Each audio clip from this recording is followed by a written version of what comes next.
alam ko po na naiinip na po kayo sa akin at kailangan po nating, ayan, nawawala-wala po ang aking, ayan guys, nawawala-wala ang aking video. Ayan guys, so ayun na nga po guys, kailangan po natin ng vitamin D sa mga nakakaranas po ng may anemia. Kailangan po natin magpa-araw at lumabas po ng lumabas para hindi po tayo magkaroon ng vertigo. Kailangan po natin uminom ng maraming tubig.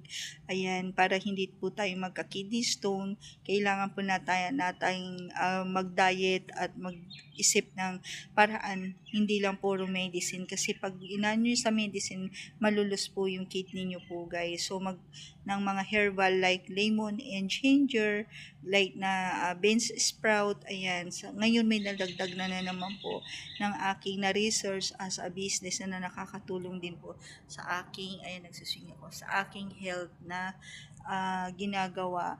Ayan, nag-invite sa akin na makakatulong sa aking heart, makakatulong sa aking blood, makakatulong sa aking mga kidney, is one of the business na yung palang mga ginagamit nating mga cooking utensils, may mga masamang naidudulot din po pala sa ating mga katawan. Ayan, hindi sa dinidiscriminate ko po or as per of my research at napag-aralan din po, no? At nagre-research po talaga ako para sa aking good health, para hindi po ako magaya sa aking mami na nagkaroon po siya ng uric acid, nagkaroon din po siya ng kidney stone, nagkaroon din po siya ng yung colon cancer, at doon ang kinamatay po niya after ng dialysis po niya is cardiac arrest. So na-cardiac arrest po siya.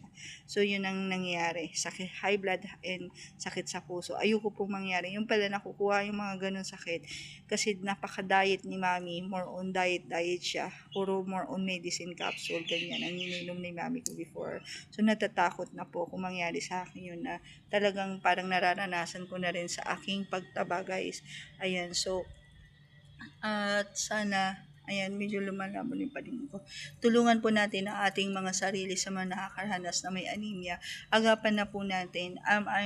Alhamdulillah, I'm so lucky at blessings po ako kasi dito libre po yung gamot, libre po yung check-up. As per of my MRI po ko, nakita po yung lower back ko na yung flow ng dugo ko as in mahina na dahil sa hindi niya nasusustain, kaya humihina yung mga bones ko.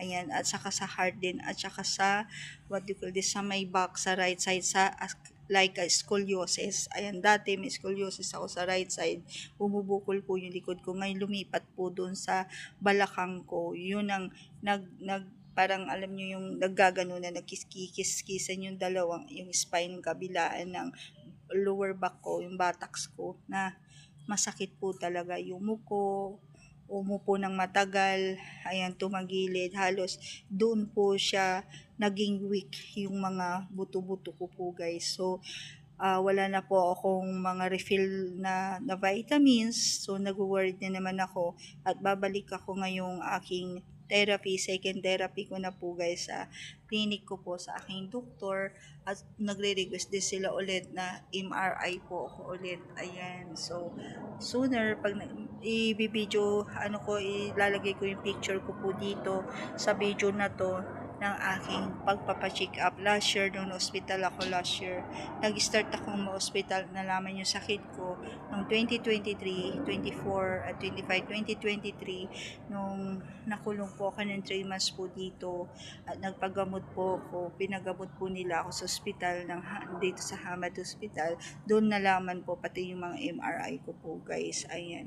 So, I'm so lucky na rin at ganun talaga ang buhay. 3 months po yun. Na-explain ko na rin po sa inyo kung bakit po ako nakulong dahil sa aking business check ng aking real estate. Ayan. So, nalagpasan naman na po natin yung mga trials na yun. Ayun din po ang dahilan kung bakit po hindi po ako nakauwi nung namatay ang mami ko, dahil nga po sa hindi ko pa nababayaran yung mga credits ko dito at travel ban ko. Dahil kaya ako nagka-credits kasi mas inuna ko po din po ang pagtulong sa aking pamilya, ng aking magulang, na ibinigay din po sa kanila na instead na uuwi ako tiniis ko na lamang po dito.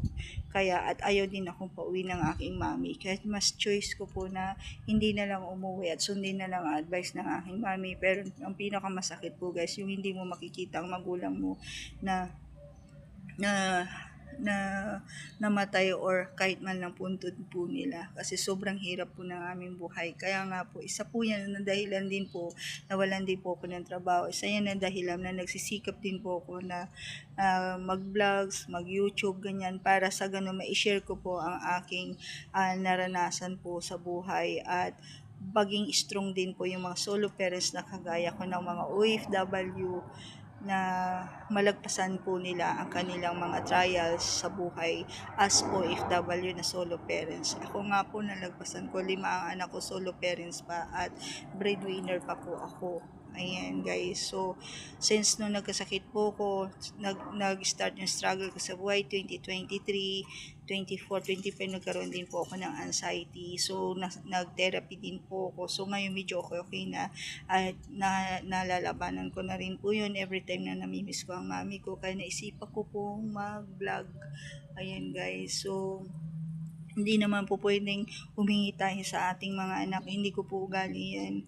Kasi may mga nagko-question, humingi ka sa anak mo sa Australia, ayan, sa Dubai. So, may kanya-kanya na kasing buhay ang ating mga anak-anak na dapat tayo ang magbibigay sa ating mga anak at hindi dapat tayong maging pabigat sa ating mga anak. Ayan guys.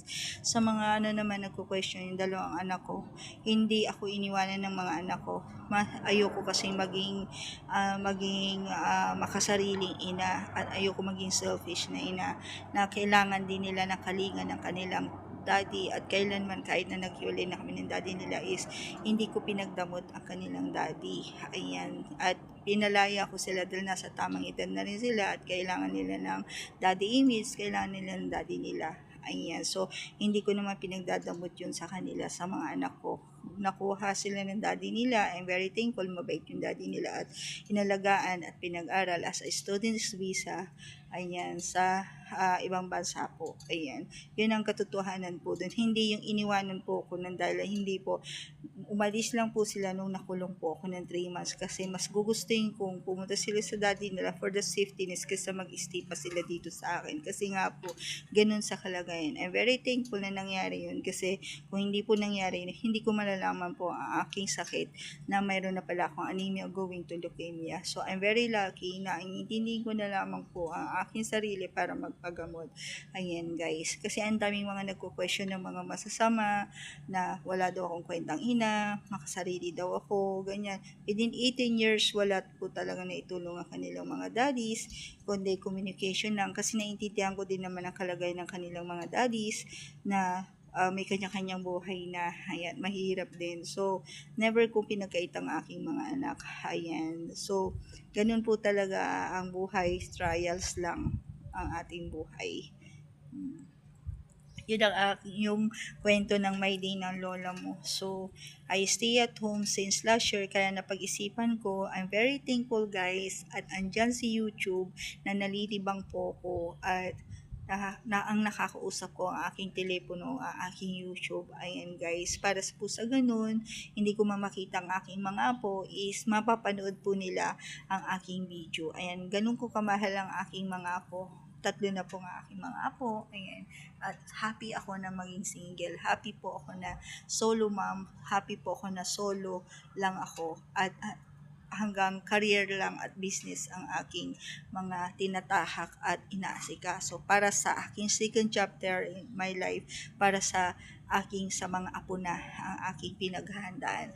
Inshallah, alhamdulillah, at magkaroon po tayo ng trabaho at lumakas po tayo ulit, makapagtrabaho po ulit at makapag-business ulit para maibigay ko naman po yung pangarap ko sa aking tatay na mapagawa ko man lang po siya ng kahit na munting kubo-kubo or ma-renovate ko man lang po ang kanyang rooms, ang kanyang kwarto. Yun lang po ang aking simpleng pangarap na bago man lang sana ako mawala sa mundong to, may nagawa akong mission sa buhay na makatulong ako sa mga kapwa ko, lalo-lalo na yung charity foundation ko na pinapakain noon na tuwing birthday ko, nagpapa-feeding program po ako. Yan, ang goal ko po talaga na sana maging success po ulit at sana isa pa yan na dahilan bakit po ako nag-YouTube channel is maging YouTuber, full-time YouTuber po ako at creator is yung nga lang lack of financial, lack of budget. Kaya pagtiisan nyo muna po ang aking vlogs, ang aking pagbablog sa my daily lifestyle. Ayan guys. So,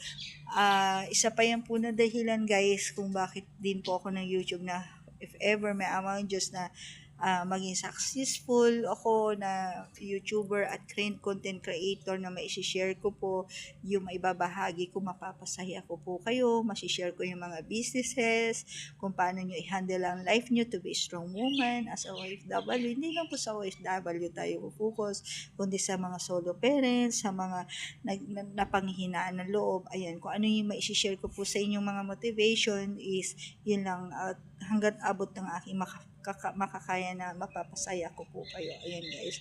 At ang pangalawa, mag-share tayo ng blessings at sana makauwi na rin po ako na mabayaran ko po yung 10,000 Qatari Riyal ko na travel ban para makauwi ako ng maayos at makabalik ako maayos dito at nakakapagpagamot po ako dito. Yun lamang po ang aking hinihiling kay God na sana i-bless niya ako everyday na maging strong ang aking katawan at hindi bumigay. Sobrang hirap po talaga pag sinasalinan ng dugo. As in, daming karayom sa katawan mo. Sobrang sakit, sobrang hirap po. Ayan. So, sa mga nanonood na may kagaya ko anemia, huwag nyo na pong palalain kasi dati inabuso ko ang sarili ko na dalawa-dalawa ang trabaho ko. Halos 2 hours lang ang aking tulog. Business and work sa umaga. Ayan guys. So, hindi ko na po patatagalin ang aking vlogs. Abangan nyo po ulit ang aking pag-update. Siya nga po pala, mayroon po akong lakad ngayon tonight para ibisitahin ko po yung unang binisita ko nung una yung sa Salad Master. May training po ako ngayon. At sana makuha ko po yung isang set nun para maidemuhan ko po kayo kung paano ako magluto. At maayos na ang aking lutuan, maayos na ang aking sandok. Yun ang pinagpipray ko po talaga na magkaroon ako ng magandang lutuan para makapagluto ko ng maayos. Ma-issue ko po sa inyo kung paano po ako matutong magluto. Ayan. Actually, ang luto ko is lutong bahay lang. Hindi pa po ako nagluluto yung pang business, pang restaurant na gaya ng ginagawa ko kasi kulang po talaga ako ng mga gamit guys. Ayan, andito po ako ngayon sa swing. Ayan guys, super init na. Baka magulat ako bigla dyan kaya hindi na po ako talaga nag-ikot. Kilala ko po ang sarili ko. So, hanggang dito na lamang guys. Papasok na po ako sa loob at i-idlip lang po ako ng konti. At mamayang gabi meron po kami business meeting, business training. So, sana itong nakuha kong opportunity, panoorin nyo po guys na i-upload ko na po yung unang-una, the day 1 ng aking business opportunity guys, na nalaman para makatulong sa aking heart, sa aking health. Ayan. So, ang bait talaga ni God. Siya talagang gagawa ng way. No? Siya talagang gagawa ng way. Na actually talaga nakalimutan ko na itong business na to, kumatok po ulit na talagang good for my health. Ayan. So hanggang dito na lamang guys. Maraming salamat po sa walang sawang inyong panonood at sundan nyo po lagi ang aking daily lifestyle vlogs ng mga buhay, the life of OFW, the journey of OFW. Ayan, sa mga ginagawa po namin na pagsisikap at pagpupursige sa buhay. Kasama ko po lagi ang aking ka-business partner na si Kuya Engineer Robert, Brother Robert. Ayan, so thank you for watching guys, and thank you to all my subscribers, my followers, and my viewers. And please like and share and comments lang po kayo down below kung anong may advice nyo sa sakit kong anemia. Ayan guys. At please like and build the notification bell and subscribe my YouTube channel. It's me again, Saidi Galsote. I love you guys and God bless. Always prayer to God. God bless us po. I love you. Bye.